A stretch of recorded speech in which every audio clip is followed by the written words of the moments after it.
Hey guys, it's Eric from Edrumcenter here, and we're going to talk about the Newx DP-2000, which just came out in January. It's a 8-pad multi-pad with the ability to sample. Has some built-in effects, built-in metronome.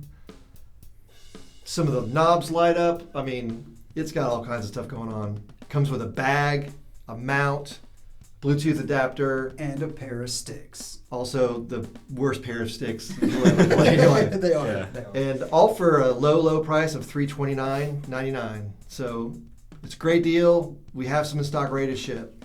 Let's talk about it. So it's got 20 built-in presets with 20 user patches. You can create your own with either the internal sounds or samples. Like I said, it's got a built-in metronome, MIDI in and out. It's got USB for hooking up to import samples, USB-C. And it could be used as a portable little kit. It's got the external triggers in.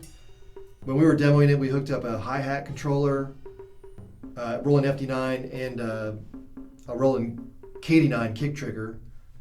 And the kick worked great. Hi-hat, not so much. We'll talk about it, yeah. Yeah, I mean, we'll go ahead and start there. It works as a hi-hat control, but it basically works more as a foot switch.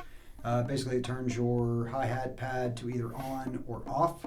While we're talking about the things we didn't really like about this, I'll throw in on top of that too, when you start viewing a user edit, for some reason it locks you into keeping pad 1 as a hi-hat.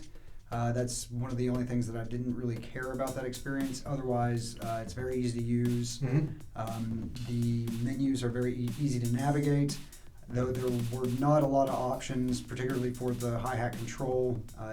You could change which pad it controlled, but beyond that, there was no. Minor major gripe. It would be nice to have what type of hi-hat control pedal you're using.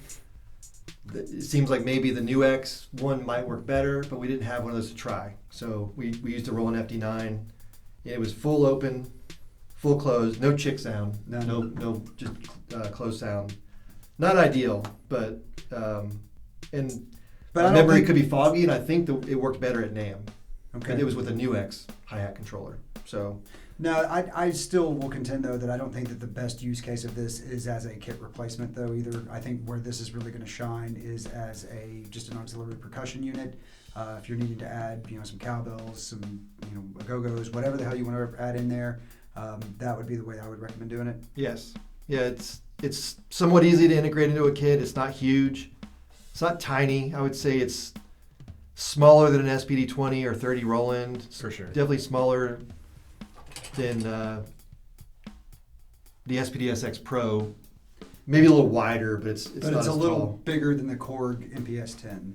Yeah, that's a little smaller. Yeah. Mm-hmm. But not by much, but it is a little bigger than that. Overall build quality seems to be pretty solid. Mm-hmm. It's a brand new product, so time will tell, but it seems like, you actually pick it up, you're like, oh, it's pretty nice little unit. The knobs are chrome. I mean, it's got some nice buttons on it. Everything seems to work, light up properly. It doesn't look cheap, No. basically. And for what the cost is, it looks better than, it looks comparable to a lot of other pads that are out there. But it's fairly low cost in comparison to some pads. And it's fairly easy to use too. It's got 2 effects knobs on the front, and you can assign the different effects like reverb, delay, and all that stuff to those in the menu, and it's pretty straightforward on how to work those out. I didn't even have to open the manual or really work hard, and you can assign those effects to the different knobs and turn them on and off as you please. Yeah, I don't think any of us opened the manual until I started looking on how to load samples and stuff. So, there's like a paragraph on that. It seemed pretty straightforward. The Bluetooth, you just plug it in, and then you go to your phone, and it's right there. It says DP-2000. That was pretty easy. I think it's a nice little unit. So order 10 of them. We'll get more. It's like we've got them in stock.